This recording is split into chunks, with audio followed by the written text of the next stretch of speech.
Halo, Assalamualaikum Sobat Pimi Twins. Hari ini saya ingin sharing tentang iPhone 6s Plus yang saya beli online. Waktu itu saya belinya di toko hijau dan saya beli langsung sama pemiliknya. Ini merupakan barang pre-love yang mana dia sudah mengganti handphone lamanya ini punya istrinya, digantinya udah menjadi Samsung S20 kalau nggak salah. Nah, saya mendapatkan harganya 1,4 juta. Dimana di bulan Agustus lalu saya ngecek harga handphone ini di 2 juta. Kok bisa dapat murah? Ditambah lagi semua yang saya dapatkan itu masih lengkap. Baik itu kotaknya memang original punya dia, kemudian headsetnya masih original, soalnya selama pemakaian dia 5 tahunan ini dia nggak suka pakai headset kayak gitu, istrinya nggak suka, jadi headsetnya masih baru. Kemudian tadi stikernya masih ada, kemudian kepala charger, terus ini kabelnya itu juga masih original meskipun ada sompel kayak gitu. Dan biasa kadang kalau kita nggak ngepas agak suka gangguan, yang ngecasnya suka terputus kayak gitu. Tetapi sejauh ini oke banget.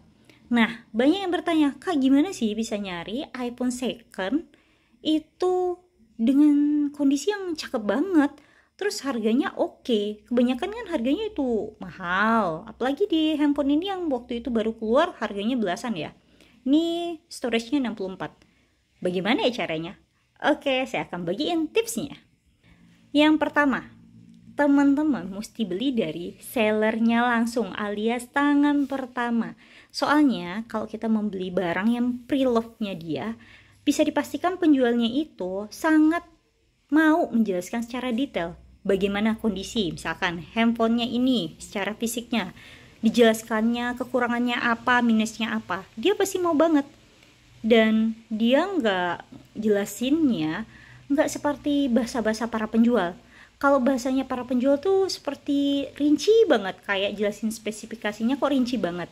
Tapi kalau kita misalkan beli sama pemilik pre-love-nya langsung, dia jelaskannya ya kayak kita orang chat biasa aja kayak gitu. Itu yang pertama.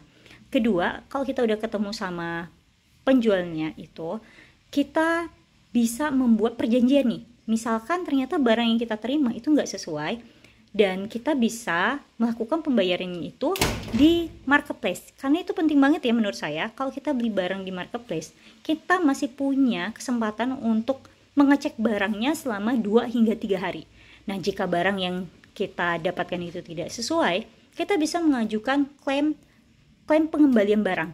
Dan kita harus memastikan nih antara kita dan penjualnya itu sudah setuju dulu. Jika itu sudah disetujui, insya Allah bakalan aman ya kita membeli iPhone second di marketplace. Terus yang ketiga adalah soal harga pastinya. Jika penjual misalnya seller pre-love langsung, memang cenderung harganya lebih tinggi. Terus kenapa sih mesti tinggi? Ya memang karena itu barangnya yang biasa dia pakai.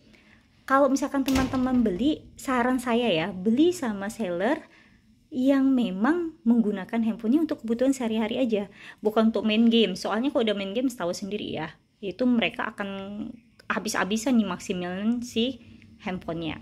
Nah, kalau penjual yang ini, dia itu karena istrinya mau ganti handphone, terus dibelikannya handphone baru, dan handphone ini udah 1,5 tahun nggak kepake di rumah, jadi mendingan dijualnya aja kayak gitu. Dan saya alhamdulillah beruntung banget ya bisa dapetin handphone ini. Dan waktu itu kondisi handphonenya itu layarnya retak, dan saya akhirnya menggantinya dengan screen protector yang dikasihnya juga merek King Kong. Ya lumayan jadinya tuh gitu. Makasih ya sellernya. Kemudian apa lagi ya?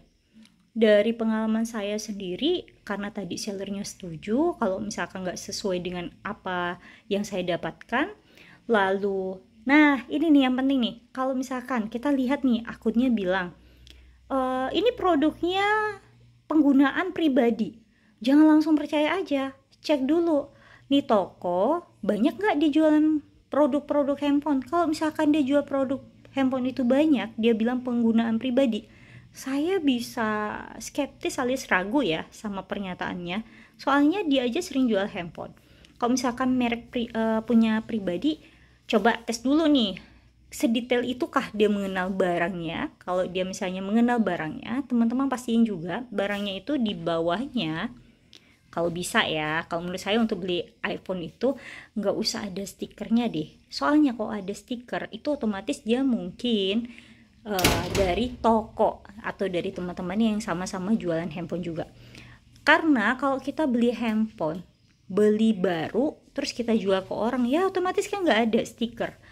Karena kita belinya misalnya kalau kita beli di iBox, ataupun misalkan kita beli garansi internasional, tapi sudah terdaftar Kemenprint, ya juga nggak ada ya stiker-stiker yang nempel di bagian bawahnya, kayak gitu.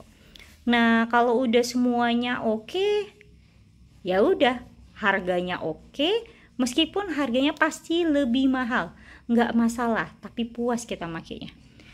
Terus apalagi ya,